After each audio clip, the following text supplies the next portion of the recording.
Subscribe my YouTube channel السلام and علیکم click ورحمۃ the bell اللہ icon. وبرکاتہ۔ آج آپ حضرات کے سامنے 2-3 وظائف بیان کر کے اجازت چاہوں گا۔ حضرت ابو ہریرہ رضی اللہ تعالی عنہ فرماتے ہیں کہ ایک روز میں رسول اللہ صلی اللہ علیہ وسلم کے ساتھ باہر نکلا، اس طرح کہ میرا ہاتھ آپ صلی اللہ علیہ وسلم کے ہاتھ میں تھا۔ آپ صلی اللہ علیہ وسلم کا گزر ایک ایسے شخص پر ہوا جو بہت خستہ حال اور پریشان تھا۔ آپ صلی اللہ علیہ وسلم نے پوچھا کہ تمہارا یہ حال کیسے ہو گیا؟ اس شخص نے عرض کیا کہ بیماری اور تنگ دستی نے میرا یہ حال کر دیا۔ آپ صلی اللہ علیہ وسلم نے فرمایا کہ میں تمہیں چند کلمات بتاتا ہوں، وہ پڑھو گے تو تمہاری بیماری اور تنگ دستی جاتی رہے گی۔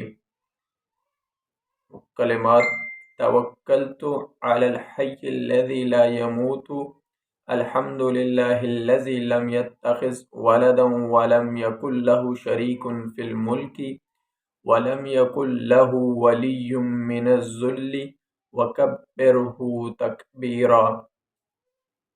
اس کے کچھ عرصے کے بعد آپ صلی اللہ علیہ وسلم اس طرف تشریف لے گئے تو اس کو اچھے حال میں پایا۔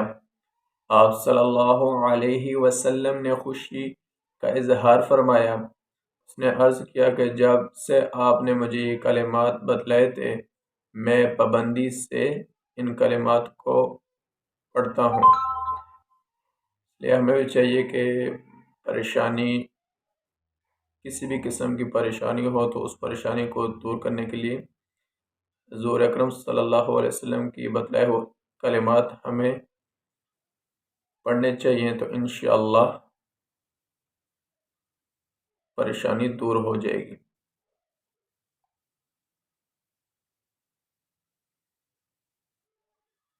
دوسرا یہ ہے کہ یا سلام و یا حفیظو 200 مرتبہ روزانہ پڑھیں۔